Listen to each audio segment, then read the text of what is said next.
ဘာကျော်ဘောလုံးပညာရှင်ဂိုးသမားကြီးတီဂီယာကိုအားကျနေတဲ့အေးမတ်6ရက်ကွက်က G7 ကျောင်းသားလေး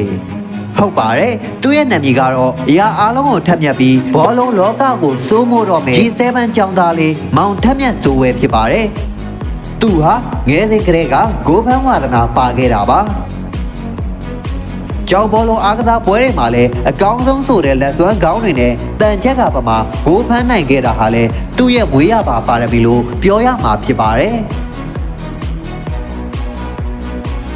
သူနေတဲ့ရက်ွက်တွေနဲ့သူတက်နေတဲ့အိမ်မက်ကျောင်းတစ်ခွင်မှာတော့ပြဲစိန်လောက်အောင်ဂိုးသမားလေးမောင်ထက်မြတ်စိုးကိုတော့မတိတဲ့လူမရှိလောက်အောင်သူရဲ့ဝါနာဟာပေါင်းမြောက်နေပြီတငယ်ချင်းအချို့ရဲ့လေးသားအားကျမှုကိုခံရသူကျောင်းသားလေးတူလည်းဖြစ်ပါတယ်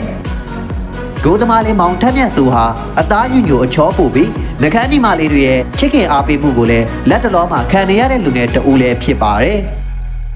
ဘောလျုံမင်းသားပမာလာပသူရှာတောက်ပါလာတဲ့မျက်ဝန်းတွေကသူ့ရဲ့ဝါနာပါရာဘောလုံးအားကစားမှာတော့သူရှာတောက်ပါလာတဲ့အကြည့်တွေကဘောလုံးကိုအမြဲအာရုံစိုက်တတ်တာဟာလေသူ့ရဲ့ထူးခြားလာတဲ့ပါရမီလို့ပြောရမှာဖြစ်ပါတယ်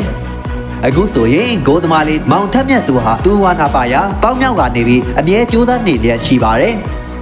ပေးခြင်းတဲ့မက်ဆေ့လေးကယခုကြည့်နေတဲ့လူငယ်အချို့ဟာလည်းပဲမိမိဝါနာပါရာကိုပေါက်မြောက်အောင်စူးစမ်းကြရမှာဖြစ်ပါတယ်အားလုံးကိုကျေးဇူးတင်ပါတယ်ကျွန်တော်ကတော့ကိုနန်ခရီတာ vlogger တန်လေးပဲဖြစ်ပါတယ်ခင်ဗျာ